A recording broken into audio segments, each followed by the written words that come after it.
തമിഴ്നാട് തിരുവള്ളൂർ ജില്ലയിലെ ഗുമ്മുടിപ്പുണി എന്ന് പറയുന്ന ചെറിയൊരു ഏരിയ.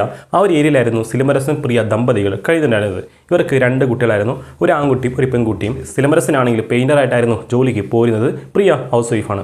വലിയ കുഴപ്പമില്ലാതെയായിരുന്നു ഒരു ജീവിതം മുന്നോട്ട് പോരുന്നത്. ഇവർക്ക് ആദ്യത്തേത് ആൺകുട്ടിയായിരുന്നു, രണ്ടാമതായിരുന്നു മകൾ ജനിച്ചത്. ഇങ്ങനെ മകൾ ജനിച്ചതിന് ശേഷം സിലംബരസൻ ജോലി കഴിഞ്ഞ് വീട്ടിലേക്ക് വന്ന് ഭാര്യയെ ക്രൂരമായി ആക്രമിക്കുന്നുണ്ടായിരുന്നു. അതിന് കാരണമായി ഇയാൾ പറഞ്ഞിരുന്നത് ഭാര്യയ്ക്ക് കുറേ കാമുകന്മാരുണ്ട്, ഞാൻ ഇല്ലാത്ത സമയത്ത് ഭാര്യ കാമുകന്മാരെ വീട്ടിലേക്ക് വരാൻ പറഞ്ഞ് കുറേ കാര്യങ്ങൾ കാമുകന്മാരെ കൂടെ ഭാര്യ ചെയ്യുന്നുണ്ട്. അതുമാത്രമല്ല, ഞാൻ ഇല്ലാത്ത സമയത്ത് കാമുകന്മാരെ കൂടെ പ്രിയ കറങ്ങാനും പോകുന്നുണ്ട്. ഇതൊക്കെ ഭർത്താവിനുണ്ടാകുന്ന തോന്നലായിരുന്നു. അങ്ങനെയൊന്നും പ്രിയ ചെയ്യുന്നുണ്ടായിരുന്നില്ല. പ്രിയയ്ക്ക് അങ്ങനെ ഒരു കാമുകന്മാരുമില്ല. ഇയാൾ സ്വയം ചിന്തിച്ച് ഇങ്ങനെ താൻ ഇല്ലാത്ത സമയത്ത് ഭാര്യ തന്നെ ചതിക്കുന്നുണ്ട്, ഭാര്യ തന്നെ ഒഴിവാക്കി പോകുന്നുണ്ട്, ഭാര്യയ്ക്ക് കുറേ കാമുകന്മാരെന്നൊക്കെ പറഞ്ഞ് ഇയാൾ സ്വയം ചിന്തിച്ചു കൂട്ടുന്ന കാരണമൊക്കെ ആയിരുന്നു. ഇങ്ങനെ കാരണങ്ങൾ പറഞ്ഞായിരുന്നു പ്രിയയെ ഇയാൾ ആക്രമിക്കുന്നുണ്ടായിരുന്നത്. ഇങ്ങനെ പ്രിയ ഇയാൾ ആക്രമിക്കുന്ന സമയത്തൊക്കെ ഗുരുതരമായി പരിക്ക് പ്രിയയ്ക്ക് പറ്റാറുണ്ട്. ഇങ്ങനെ പരിക്ക് പറ്റുമ്പോൾ സ്വന്തം അമ്മയുടെ വീട്ടിലേക്ക്, ഇവരെ വീട്ടിലുള്ളത് ഗുമ്മുടിപ്പൂണ്ടി ഏരിയയിലാണ്. അതിൻ്റെ തൊട്ടടുത്ത ഏരിയയിലാണ് പ്രിയയുടെ അമ്മ താമസിക്കുന്നത്. അങ്ങോട്ട് പോയി ചിലപ്പോൾ 2-3 ദിവസം അവിടെ പ്രിയ താമസിക്കും. ഞാൻ താമസിക്കുന്ന സമയത്ത് എനിക്ക് തെറ്റ് പറ്റിപ്പോയി, ഞാൻ ഇനി നിന്നെ തല്ലില്ല, ഞാൻ ഇനി നിന്നെ ആക്രമിക്കില്ല എന്നൊക്കെ പറഞ്ഞ് കാലി വീണ് കരഞ്ഞിട്ടൊക്കെ ആവും പ്രിയ തിരിച്ച് വീട്ടിലേക്ക് കൊണ്ടുവരിക. ചിലപ്പോൾ 2 മക്കളെ ഒഴിവാക്കിയിട്ട് പ്രിയ മാത്രം ഒറ്റയ്ക്കാവും പോകുന്നുണ്ടാവുക. 2 മക്കളെ നോക്കാൻ കഴിയാത്തത് കൊണ്ട് ഇയാൾ നിർബന്ധിച്ച് പ്രിയയെ വീട്ടിലേക്ക് വരാൻ പറയും. ആ ഒരു സമയത്ത് പ്രിയയും ഇനി ചിലപ്പോൾ ഭർത്താവ് ആക്രമിക്കില്ലായിരിക്കും, ഇനി പഴയ പോലെ തന്നെ സന്തോഷത്തോടെ ജീവിക്കാനൊക്കെ വിശ്വസിച്ച് ഇയാൾ കൂടെ വീട്ടിലേക്ക് തിരിച്ചു വരും. അങ്ങനെ ഇത് സ്ഥിരമായിട്ട് നടക്കുന്ന ഒരു കാര്യമായിരുന്നു. അങ്ങനെയിരിക്കായിരുന്നു കഴിഞ്ഞ ദീപാവലിയുടെ അന്ന് സ്വന്തം ചേട്ടൻ, പ്രിയയ്ക്ക് ഒരു ചേട്ടനുണ്ട്, പ്രിയയുടെ ചേട്ടൻ കുറേ ഗിഫ്റ്റും കുറേ സാധനമൊക്കെയായി പ്രിയയും 2 മക്കളെയും കാണാനായി അങ്ങോട്ട് വരുന്നു. അങ്ങനെ വന്ന സമയത്ത് വീടിൻ്റെ പുറത്ത് 2 മക്കളും ഇരുന്ന് കളിക്കുന്നുണ്ടായിരുന്നു. 2 മക്കളോട് അമ്മ എവിടെയും ചോദിച്ചപ്പോൾ എനിക്കറിയില്ല, അമ്മ എങ്ങോട്ട് പോയി എന്നറിയില്ല എന്നൊക്കെ പറഞ്ഞ് 2 മക്കളും പ്രിയയുടെ ചേട്ടനോട് ഒരേപോലെ പറയുന്നു. ഇത് കേട്ട സമയത്ത് അയാൾക്കൊന്നും മനസ്സിലായതില്ല. ചിലപ്പോൾ വെറുതെ പറയായിരിക്കും വിചാരിച്ച് ഇയാൾ പതുക്കെ വീടിനുള്ളിലേക്ക് നടന്നു പോകുന്നു. അങ്ങനെ നടന്നു പോകുന്ന സമയത്ത് വീടിൻ്റെ ഹാളിൽ അളിയിരുന്ന് മട്ടൻ കറിയൊക്കെ ഒഴിച്ച് ഫുഡ് കഴിക്കുന്നു. അയാൾ അടുത്തുനിന്നിരുന്ന് പ്രിയ അവിടെ പോയി കാണുന്നില്ലല്ലോ, പുറത്തുനിന്ന് കാണുന്നില്ല, ഉള്ളിലുണ്ടോ, എന്തെങ്കിലും ജോലി ചെയ്യുന്നുണ്ടോ, എങ്ങോട്ടെങ്കിലും പോയെന്നൊക്കെ ചോദിച്ചപ്പോൾ അളിയൻ പറഞ്ഞത്, അതായത് സിലംബരസൻ പറഞ്ഞത്, അങ്ങോട്ട് വന്നിരുന്നില്ലേ, 2-3 ആഴ്ച മുമ്പ് അങ്ങോട്ടായിരുന്നു പ്രിയ വന്നത്, എനിക്കറിയില്ല അവൾ അങ്ങോട്ട് പോകുന്നതെന്ന് പറഞ്ഞാണ് വീട്ടിൽ നിന്ന് ഇറങ്ങിയത്, കാരണം ഞാൻ ചെറുതായിട്ടൊന്ന് തല്ലി, അതിന് വിഷമത്തിലായിരുന്നു അങ്ങോട്ടേക്ക് വന്നത്, അങ്ങോട്ട് എത്തിയില്ലേ, അങ്ങോട്ട് എത്തിയില്ലെങ്കിൽ ചിലപ്പോൾ അവളുടെ കാമുകന്മാരെ കൂടെ ആരെയും കൂടെ പോയിട്ടുണ്ടാകും, അവൾക്ക് കുറേ കാമുകന്മാരുണ്ട്, ഞാൻ കയ്യോടെ പലതവണ പിടിച്ചതാണ്, ചിലപ്പോൾ കാമുകന്മാരെ കൂടെ പോകാനാണ് സാധ്യത, നീ പോയി വേറെ ഏതെങ്കിലുമൊക്കെ വീട്ടിൽ തപ്പി നോക്ക്, ചിലപ്പോൾ കാമുകന്മാരെ കൂടെ ഏതെങ്കിലും വീട്ടിൽ ഉണ്ടാവുന്നൊക്കെ സ്വന്തം ചേട്ടനോട് ഇങ്ങനെ അനാവശ്യ കാര്യങ്ങൾ ഈ സിലംബരസൻ പറയുന്നു. അത് കേട്ട സമയത്ത് ഇയാൾക്കൊന്നും മനസ്സിലായിരുന്നില്ല. ഇങ്ങനെ അളി ഇങ്ങനെ സംസാരിക്കുമോ, ഇയാൾ ഇങ്ങനെ ബിഹേവ് ചെയ്യുന്ന ഒരാളല്ല, പക്ഷേ ഇങ്ങനെ സംസാരിക്കുന്നത് കണ്ടപ്പോൾ ഭയങ്കര സ്ട്രേഞ്ചായി പ്രിയയുടെ ചേട്ടന് തോന്നുന്നു. സത്യം പറയാം, പ്രിയ എങ്ങോട്ടാണ് പോയത്, എന്താണ് സംഭവിച്ചത്, മര്യാദയ്ക്ക് പറയാന്നൊക്കെ പറഞ്ഞ് അവിടെ വെച്ച് ഇയാൾ ചൂടാവുന്നു. ഇങ്ങനെയൊക്കെ ആയപ്പോൾ സിലംബരസനിലെ ഇയാൾ ആൾറെഡി മദ്യപിച്ചിരുന്നു. അവിടെ വെച്ച് പ്രിയയുടെ ചേട്ടനെ അടിച്ച് നീ ഇങ്ങോട്ട് വരാൻ പാടില്ല, ഇങ്ങോട്ട് വന്നു കഴിഞ്ഞാൽ നിന്നെ വെട്ടിക്കൊല്ലുന്നൊക്കെ പറഞ്ഞ് അവിടെ വെച്ച് ഇയാൾ ചവിട്ടി പ്രിയയുടെ ചേട്ടനെ പുറത്താക്കുന്നു. ഇത്ര ആയപ്പോൾ, അതായത് ഇയാളിങ്ങനെ പെരുമാറുന്ന കണ്ടപ്പോൾ അവിടെ വെച്ച് നടന്ന കാണാൻ നോക്കിയ സമയത്ത് ഭയങ്കര സ്ട്രേഞ്ചായിട്ട് തോന്നിയ പ്രിയയുടെ ചേട്ടൻ ഇയാൾ നേരെ അടുത്ത വീടുകളിലേക്ക് പോയി. ഇവർ വീടുള്ളത് ഒറ്റയ്ക്ക് വീടാണ്. ഇവരെ വീട്ടിൽ നിന്നും ഏകദേശം 200-300 മീറ്റർ അകലെയാണ് വേറെ വീടുകളൊക്കെ ഉള്ളത്. അങ്ങോട്ട് പോയി പ്രിയയ്ക്ക് എന്താണ് സംഭവിച്ചത്, വീട്ടിൽ കാണുന്നില്ലല്ലോ. കുറേ ആഴ്ചകൾക്ക് മുമ്പ് ഇങ്ങനെ പ്രശ്നം ഉണ്ടായപ്പോൾ പ്രിയ അമ്മയുടെ വീട്ടിലേക്ക് പോയി എന്നാണ് ഭർത്താവ് പറയുന്നത്. എനിക്കറിയില്ല, അവിടെ വെച്ചാൽ ഭയങ്കര സ്ട്രേഞ്ചായിട്ട് പെരുമാറുന്നുണ്ട്, നിങ്ങൾക്ക് എന്തെങ്കിലും അറിയോ, പ്രിയ എങ്ങോട്ട് പോയി എന്ന് അറിയുമെന്നൊക്കെ ചോദിച്ചപ്പോൾ ഈ അയൽക്കാരൊക്കെ പറഞ്ഞത്, ഞങ്ങളോട് ഭർത്താവ് പറഞ്ഞത് ഇങ്ങനെ പ്രശ്നം ഉണ്ടായപ്പോൾ പ്രിയ പിണങ്ങി അമ്മയുടെ വീട്ടിൽ പോയി എന്നായിരുന്നു. അതിനുശേഷം പലതവണ ഭർത്താവിനോട് ചോദിച്ചപ്പോഴും അയാൾ ഇത് തന്നെയായിരുന്നു ആവർത്തിച്ച് പറയുന്നുണ്ടായിരുന്നത്. കൂടുതൽ കാര്യം ഞങ്ങൾക്കറിയില്ല, ഞങ്ങൾക്ക് അറിയുന്ന കാര്യം ഇത് മാത്രമാണ്, അതായത് പിണങ്ങി പ്രിയ അമ്മയുടെ വീട്ടിലേക്ക് പോയി എന്ന ഈ ഒറ്റ കാര്യം. ഇതും കൂടെ കേട്ട സമയത്തായിരുന്നു പ്രിയയുടെ ചേട്ടന് ഭയങ്കരമായിട്ട് സംശയം ഭർത്താവിന് ഉണ്ടാകാൻ തുടങ്ങിയത്. കാരണം ഈ പ്രിയയുടെ കാര്യം ചോദിക്കുന്ന സമയത്തൊക്കെ ഭർത്താവ് ഭയങ്കരമായിട്ട് ചൂടാവുന്നതായും അവരെ തെറി പറയുന്നതായൊക്കെ അയൽക്കാരൊക്കെ പറയുന്നു. ഇത്രയും കാര്യങ്ങൾ മനസ്സിലായപ്പോൾ പ്രിയയുടെ ചേട്ടൻ ചെയ്തത് നേരെ ഗുമ്മുടിപ്പൂണ്ടി പോലീസ് സ്റ്റേഷനിലേക്ക് പോയി. ഇങ്ങനെ ഞാൻ ദീപാവലിയുടെ അന്ന് എൻ്റെ അനിയത്തി കാണാൻ വേണ്ടി വീട്ടിലേക്ക് പോയിരുന്നു, പക്ഷേ അനിയത്തി വീട്ടിലില്ല. ഭർത്താവ് പറഞ്ഞത് കുറച്ച് ആഴ്ച മുമ്പ് പ്രശ്നം ഉണ്ടായപ്പോൾ തൻ്റെ അമ്മയുടെ വീട്ടിലേക്ക് പ്രിയ പോയെന്നായിരുന്നു. പക്ഷേ എനിക്ക് സംശയമുണ്ട്, അവൾ വീട്ടിലേക്ക് എത്തിയിട്ടില്ല, 2 മാസമായി ഒരു വിവരമില്ല, അവളുടെ ഫോണാണ് സ്വിച്ച് ഓഫാണ്, അവൾക്ക് എന്ത് സംഭവിച്ചെന്ന് അറിയില്ല. എനിക്ക് സംശയം ഭർത്താവിനെയാണ്. അയാൾ അവിടെ വെച്ച് ഭയങ്കര സ്ട്രേഞ്ച് അതിനോട് പെരുമാറുന്നുണ്ടായിരുന്നു. പ്രിയയുടെ കാര്യം ചോദിച്ച എല്ലാവരെയും ഇയാൾ ആക്രമിക്കുന്നുണ്ടായിരുന്നു. പ്രിയ അയാൾ എന്തെങ്കിലും ചെയ്തിട്ടുണ്ടാവും, എന്തെങ്കിലും ചെയ്ത് മറയ്ക്കാൻ ശ്രമിക്കുന്നതാണ് എന്നൊക്കെ പോലീസ് സ്റ്റേഷനിൽ വെച്ച് പ്രിയയുടെ ചേട്ടൻ പറയുന്നു. ഇത്രയും കേട്ട സമയത്ത് ഉദ്യോഗസ്ഥർ, ആ ഗുമ്മുടിപ്പൂണ്ടി പോലീസ് സ്റ്റേഷൻ്റെ ഉദ്യോഗസ്ഥർ ഒരു മിസ്സിംഗ് കംപ്ലയിൻറ്റ് ഫയൽ ചെയ്ത് പ്രിയ അന്വേഷിക്കാനായി നേരെ സിലംബരസൻ താമസിക്കുന്ന വീട്ടിലേക്ക് വരുന്നു. ആ സമയത്ത് സിലംബരസൻ ഭയങ്കര മദ്യ ലഹരിയിലായിരുന്നു. ഇങ്ങനെ സ്റ്റേഷനിലേക്ക് വരണം, പ്രിയ മിസ്സായതിനെ കുറിച്ച് കാര്യം ചോദിക്കാനുണ്ട് എന്നൊക്കെ പറഞ്ഞപ്പോൾ സിലംബരസൻ വരാൻ തയ്യാറായിരുന്നില്ല. അവിടെ വെച്ച് ഉദ്യോഗസ്ഥരെയും ഇയാൾ ആക്രമിക്കുന്നുണ്ടായിരുന്നു. അതിനുശേഷം ബലം പ്രയോഗിച്ച് സ്റ്റേഷനിൽ കൊണ്ടുപോയി ഇവർ ചോദ്യം ചെയ്യാൻ ശ്രമിക്കുന്നുണ്ടായിരുന്നു. പക്ഷേ ആ സമയത്ത് ഭയങ്കര മദ്യലഹരിയിലായിരുന്നു സിലംബരസൻ. ഇയാളുടെ ലഹരി പോകാനായി ഇയാൾ പഴയ പോലെ ബോധത്തോടെ സംസാരിക്കാനായി ഉദ്യോഗസ്ഥർ വെയിറ്റ് ചെയ്യുന്നു. അതിനുശേഷം കുറച്ച് കഴിഞ്ഞ് സിലംബരസനെ ഇരുത്തി ചോദ്യം ചെയ്യുന്നു. ശരിക്കും ഭാര്യയ്ക്ക് എന്താണ് സംഭവിച്ചത്, ഭാര്യ എങ്ങോട്ടാണ് പോയത്, നിങ്ങൾക്ക് എന്തെങ്കിലുമൊക്കെ അറിയോ, നിങ്ങൾ എന്തെങ്കിലും ചെയ്തിരുന്നോ എന്നൊക്കെ ചോദിച്ചപ്പോൾ സിലംബരസൻ പറഞ്ഞത് ഇങ്ങനെ പ്രിയയുടെ ചേട്ടനോട് പറഞ്ഞിരുന്നില്ലേ, ഇങ്ങനെ പ്രശ്നം ഉണ്ടായപ്പോൾ അമ്മയുടെ വീട്ടിലേക്ക് ഇറങ്ങിപ്പോയി വിഷമിച്ചായിരുന്നു പോയത്, ഞാൻ വിചാരിച്ച് 2-3 ആഴ്ച തിരിച്ചു വരും എന്നൊക്കെ, പക്ഷേ 2 മാസമായി ഒരു വിവരമില്ല, ഞാൻ അന്വേഷിക്കാൻ പോയില്ല, അവൾക്ക് ഇഷ്ടമുള്ള സമയത്ത് വരട്ടെ എന്ന് വിചാരിച്ച് ഞാൻ വെയിറ്റ് ചെയ്യുന്നുണ്ടായിരുന്നു, കൂടുതൽ കാരണം അറിയില്ല എന്നൊക്കെ പറഞ്ഞ് ഈ സിലംബരസൻ ഇത് തന്നെയായിരുന്നു ആവർത്തിച്ച് ഉദ്യോഗസ്ഥരോട് പറയുന്നുണ്ടായിരുന്നത്. ഇതൊക്കെ കേട്ട സമയത്ത് ഉദ്യോഗസ്ഥർ കംപ്ലീറ്റായി വിശ്വസിച്ചിരുന്നില്ല.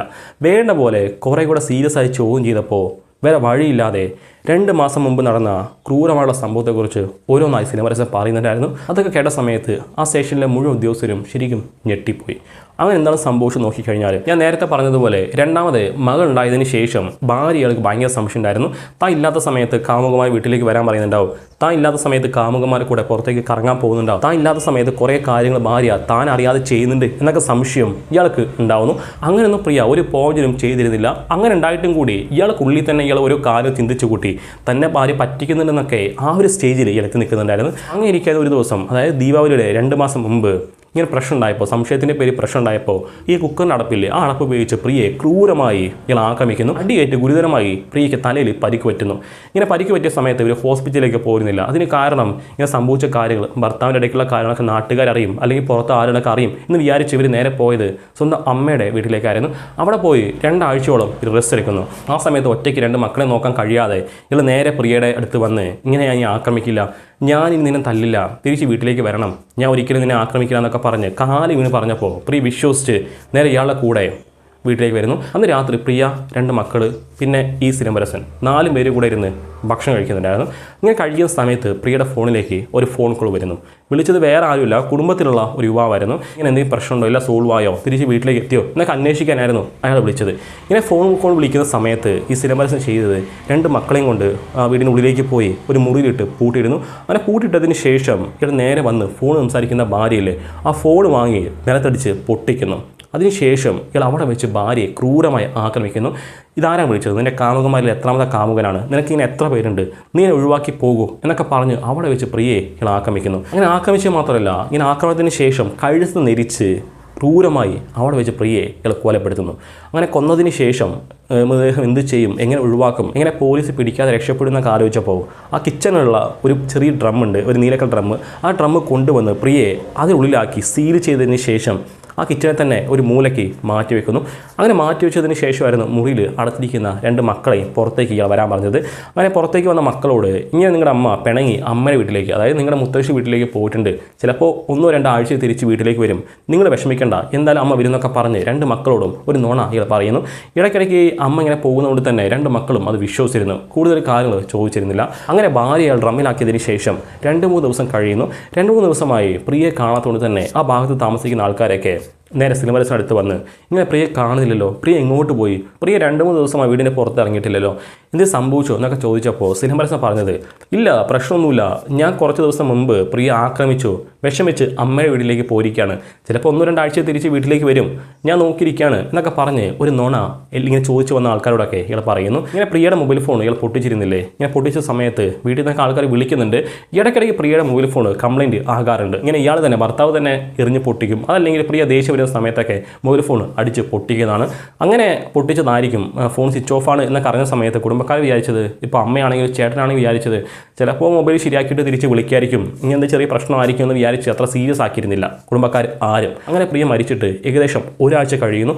1 ആഴ്ച കഴിഞ്ഞ സമയത്ത് ഭയങ്കര ദുർഗന്ധം ആ ഭാഗത്ത് മുഴുവനും വരുന്നുണ്ടായിരുന്നു. 2 മക്കൾക്കും ആ വീട്ടിൽ ഇരിക്കാൻ പറ്റുന്നുണ്ടായിരുന്നില്ല. വൈകുന്നേരം ജോലി കഴിഞ്ഞ് വന്ന അച്ഛനോട് ഇങ്ങനെ ആ ഡ്രമ്മിൽ നിന്ന് ഭയങ്കര ദുർഗന്ധം വരുന്നുണ്ട്, എന്താണ് ഇതിലുള്ളത്, എന്താണ് സംഭവം എന്നൊക്കെ ചോദിച്ചപ്പോൾ ഇയാൾ പറഞ്ഞത് അതിനുള്ള വേസ്റ്റാണ്, കോഴി വേസ്റ്റാണ്, ഞാൻ കളയാൻ വിട്ടുപോയി, ഞാൻ കൊണ്ടേ കളഞ്ഞിട്ട് വരാമെന്നൊക്കെ പറഞ്ഞ് 2 മക്കളെ വീട്ടിലിരിക്കാൻ പറഞ്ഞിട്ട് അയാൾ ഡ്രമ്മില്ലേ, ആ ഡ്രമ്മ് കംപ്ലീറ്റ് ആയി സീൽ ചെയ്തതിന് ശേഷം ഏഴുക്കൺ എന്ന് പറയുന്ന ഏരിയ, ആ ഒരു ഏരിയ എന്ന് പറയുന്നത് കംപ്ലീറ്റ് ആയി ചതുപ്പ് നിറഞ്ഞ ഒരു സ്ഥലമാണ്, അധികം ആൾക്കാരൊന്നും ഇല്ലാത്ത, അങ്ങനെ ആൾക്കാരധികം പോകാത്ത ഒരു ഏരിയ കൂടിയാണ്, അങ്ങോട്ട് കൊണ്ടുപോയി കളയാം അല്ലെങ്കിൽ അവിടെ കൊണ്ടുപോയി കുഴിച്ചിടാന്നൊക്കെ വിചാരിച്ച് അന്ന് രാത്രി, അതായത് ദീപാവലിക്ക് 2 മാസം മുമ്പ് ആ ഡ്രമ്മില്ലേ, ആ ഡ്രമ്മ് ഇയാൾ ബൈക്കിൽ കെട്ടി നേരെ ഏഴുക്കൺ ഏരിയയിലേക്ക് പോകുന്നു. അവിടെ പോയ സമയത്ത് ആൾക്കാർ ആരും ഉണ്ടായിരുന്നില്ല. ഒരു ചതുപ്പ് നിറച്ച സ്ഥലമായതുകൊണ്ട് തന്നെ ഒരു ചെളിയിൽ കൊണ്ടുപോയി ഈ ഡ്രമ്മിൽ അത് പൂഴ്ത്തി ഇയാൾ വെക്കുന്നു. അങ്ങനെ പൂഴ്ത്തി വെച്ചതിന് ശേഷം തിരിച്ച് വീട്ടിലേക്ക് വന്ന് ഒന്നും സംഭവിക്കാത്തതുപോലെ ഇയാൾ അവിടെ കഴിയുന്നുണ്ടായിരുന്നു. അങ്ങനെ 2 മാസം കഴിയുന്നു. 2 മാസമായി പ്രിയെ ആരും അന്വേഷിച്ചിരുന്നില്ല. ഇത് സ്ട്രേഞ്ച് ആയിട്ടുള്ള ഒരു കാര്യമാണ്. അതായത് നമ്മുടെ മകളോ അല്ലെങ്കിൽ അനിയത്തിയോ ഇങ്ങനെ ഒരു വീട്ടിൽ കഴിയുന്നുണ്ട്, കല്യാണം കഴിച്ച് വിട്ടിട്ടുണ്ട്, അവളിടയ്ക്ക് വിളിച്ചില്ലെങ്കിൽ, ഒരാഴ്ച അല്ലെങ്കിൽ 2 ആഴ്ച കഴിഞ്ഞ് വിളിച്ചില്ലെങ്കിൽ നമുക്ക് സംശയം ഉണ്ടാവും. ഇങ്ങനെ എന്ത് പറ്റി, എന്താ വിളിക്കാത്തത്, അവൾ എന്തുകൊണ്ട് വിളിച്ചില്ല എന്നൊക്കെ പറഞ്ഞ് നമ്മൾ ടെൻഷൻ അടിക്കും. പക്ഷേ 2 മാസം കഴിഞ്ഞിട്ടും പ്രിയയുടെ വീട്ടുകാർ അന്വേഷിക്കാനോ അല്ലെങ്കിൽ പ്രിയ വന്ന് കാണാനോ തയ്യാറായിരുന്നില്ല. അതിനുള്ള കാരണം എന്താണെന്നറിയില്ല. അവസാനം 2 മാസം കഴിഞ്ഞ് ദീപാവലിയുടെ അന്നായിരുന്നു പ്രിയയുടെ ചേട്ടൻ ഗിഫ്റ്റൊക്കെ ആയി പ്രിയയെ കാണാനും 2 മക്കളോട് സംസാരിക്കാനൊക്കെ ആയി അങ്ങോട്ട് വന്നത്. ആ സമയത്തായിരുന്നു പ്രിയയുടെ ഭർത്താവ് ഭയങ്കര സ്ട്രേഞ്ചായി അവിടെ വെച്ച് പെരുമാറുന്നുണ്ടായിരുന്നത്. പ്രിയയെക്കുറിച്ച് അന്വേഷിക്കേണ്ട, പ്രിയ എങ്ങോട്ട് പോയെന്ന് അറിയില്ല. ചിലപ്പോൾ കാമുകമാർ കൂടെ കറങ്ങാൻ പോയിട്ടുണ്ടാവും, അല്ലെങ്കിൽ കാമുകമാരെ കൂടെ ഒളിച്ചോടി പോയിട്ടുണ്ടാവും, അല്ലെങ്കിൽ നിങ്ങളുടെ വീട്ടിലേക്ക് അത് വന്നത് എനിക്കൊന്നും അറിയില്ല, അവൾ വീട്ടിൽ നിന്ന് പുറത്തിറങ്ങി പോയി എന്നൊക്കെ പറഞ്ഞ് കുറേ ആവശ്യമില്ലാത്ത കാര്യങ്ങൾ പ്രിയയുടെ ചേട്ടനോട്, അതായത് സ്വന്തം അനിയത്തിയെ കാണുന്നില്ല എന്നൊക്കെ പറഞ്ഞ് ടെൻഷൻ അടിച്ച് നിൽക്കുന്നുണ്ടായിരുന്ന പ്രിയയുടെ ചേട്ടനോട് നിങ്ങൾ അനാവശ്യ കാണൊക്കെ പറഞ്ഞ് ഇയാൾ പ്രശ്നം ഉണ്ടാക്കുന്നുണ്ടായിരുന്നു. ഇതൊക്കെ കേട്ട സമയത്തായിരുന്നു പ്രിയയുടെ ചേട്ടന് ഭയങ്കര സംശയം ഇയാളോടുണ്ടായിരുന്നത്. പക്ഷേ അത് കൺഫേം ചെയ്യാതെ അടുത്ത വീട്ടിലേക്ക് അന്വേഷിച്ചപ്പോൾ പ്രിയയുടെ അമ്മയുടെ വീട്ടിലേക്ക് പോയെന്നായിരുന്നു സിലംബരസൻ പറഞ്ഞത്. പക്ഷേ ഇങ്ങനെ പ്രിയയെക്കുറിച്ച് ചോദിക്കുന്ന സമയത്തൊക്കെ ഇയാൾ ഭയങ്കരമായിട്ട് ചൂടാവുന്നുണ്ട്, അതുകൊണ്ട് തന്നെ ഞങ്ങൾ അങ്ങനെ പ്രിയയെക്കുറിച്ച് ചോദിക്കാറില്ല എന്നൊക്കെ പറഞ്ഞ് ഇത് തന്നെ ആവർത്തിച്ച് ആൾക്കാരൊക്കെ പറഞ്ഞപ്പോൾ എല്ലാം കൂടെ കണക്ട് ചെയ്യാൻ നോക്കിയ സമയത്തായിരുന്നു പ്രിയയുടെ ചേട്ടന് ഭയങ്കര സംശയം ഭർത്താവിനുണ്ടായിരുന്നത്.